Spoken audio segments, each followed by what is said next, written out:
तो ऐसे ही हमने इनको मालिक के बच्चे जानकर, और हम सभी यहाँ कष्ट में हैं, दुखी हैं, एक दूसरे को समझकर, जैसे एक सास बहू है और सास बहू का कहते हैं कुत्ते बिल्ली वाला बैर हो जाता है।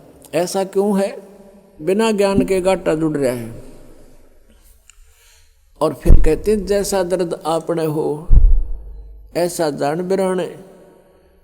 अब जैसे घर का मुखिया है, सास है, उसके अधीन पुत्र वधू है, अब उसके साथ दुर्व्यवहार करेगी तो उसकी आत्मा रोएगी, बोल सकती नहीं।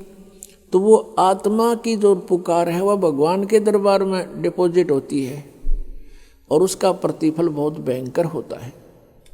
फिर क्या होता है कि कई जगह ऐसा है कि पुत्र वधू इतनी हैवी है सास पर, उसको तंग करती है, तो उस समय यु ज्ञान याद रखना चाहिए कि हम इस काल ने ऐसी व्यवस्था में जोड़ रखे हैं, क्योंकि यहाँ व्यवस्था ऐसी है। अब जवान बच्चे का और बूढ़े का कभी भी मेल नहीं मिले, ना मन मिले, ना व्यवहार मिले, ना विचार मिले, और फिर रहना इकट्ठा, सास और बहू ने इकट्ठा रहना और कति विचार नहीं मिले, यह गारंटीड बात है। और इसलिए झगड़ा रहेगा, यह भी रहेगा, लेकिन इसका समाधान इस ज्ञान से होगा।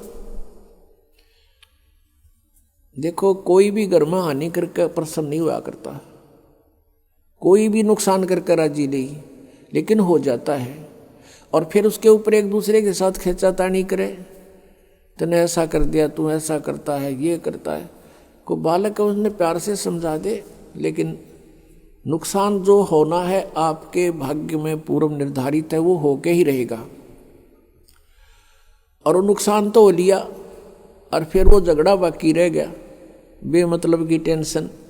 जब आप परमात्मा की शरण में आ जाओगे ये हानि भी नहीं होगी आपके, सत्कर मान लेना। और इस ज्ञान से जब यो मन बकवाद करेगा, इस ज्ञान रूपी लगाम से यो रुकेगा। एक सास बहू थी, बुढ़िया बहुत लड़ा करती अपनी पुत्र वधू के साथ, इकलौता पुत्र था। अब बेटा न्यों सोचा करता, भाई माँ की बात नहीं मानी तो माँ की आत्मा दुख पाओगी। वो भी अपनी पत्नी को ही धमकाया करता, गलती होती चाहे ना होती, माँ को प्रसन्न करने के लिए। और बुढ़िया बहुत कलियारी थी। अपने आत्मा एक परमात्मा लीला बख्शते हैं, करते हैं, दया करते हैं।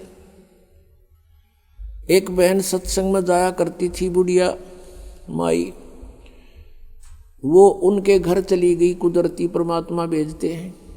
और वह बुढ़िया लाग रही कति श्लोक सुनान, अच्छी बूंदी कहन अपनी पुत्र वधू को, और वह बेचारी बोल रहा नहीं। अब बोलूंगी तो फिर सामने अपने बेटे दगड़वाएगी, तो वह बेचारी चुप रहने में अपनी खैर समझ रही थी।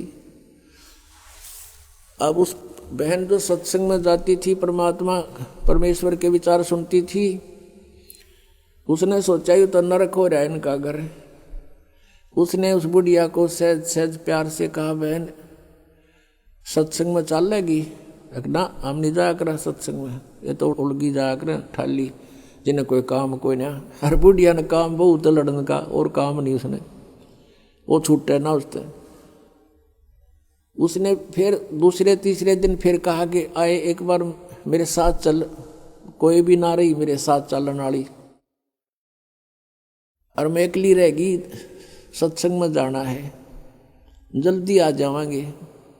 वह उसकी मुंह लागती सी थी। उस दिन वह बुढ़िया उसके साथ चलेगी। अब साथ चलेगी तो वह सत्संग सुना, सत्संग सुने तो पुण्यात्मा असर होया कर, ऐसी बात नहीं।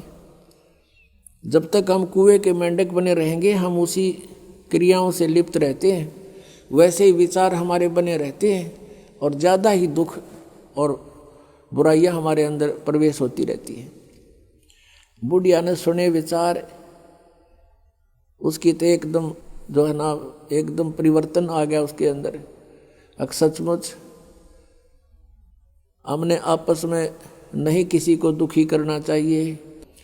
उसके बाद अपनी पुत्र वधू को वो बिल्कुल शांत रहे, बोल रहे नहीं फालतू, सत्संग में ये भी सुना गया कि जो कुछ हानि होनी है वह तो हो चुकी, और पाछा वो खाम खा महाभारत बनाने की कोई आवश्यकता ही नहीं। वो तो दूना दुख पैदा करने वाला वो वस्तु आवे नहीं वापस।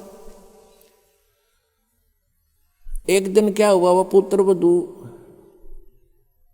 गाय भैंस का दूध निकाल के और ऊपर कड़ियों में कड़ा डाला कर दे, हुक लंबा सरिये का हुक ला देते, और उसमें बाल्टी टांग देते थे कड़े में, हुक में, कुत्ते बिल्ली से बचाने के लिए। अब उस पुत्रवधू ने वो ऊपर, क्योंकि ऊंचा होता था, गर्दन नीचे रखनी पड़ती थी, न्यू कर टांगन लगी, वो की तो उल्टी साइड में लग गया।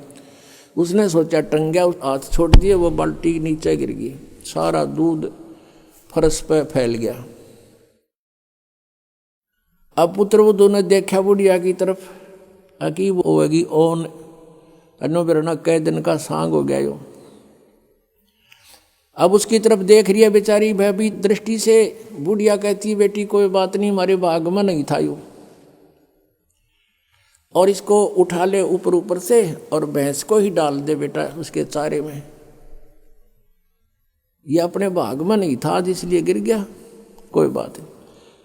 अब उस पुत्र वधू ने सोचा, आज बुढ़िया कौन सा स्टेशन पकड़ेगी, या तो कदे 16 बातें बोलिया नहीं करती। काफी देर उसका जची नहीं, बुढ़िया फिर शुरू हो गया, ऊपर ले मनते कहती हो कदे। वह बुढ़िया खड़ी हुई, 7 लाख का बेटा ठा इसने, और भैंस के चारे में डाल दे, कोई दिक्कत को नहीं।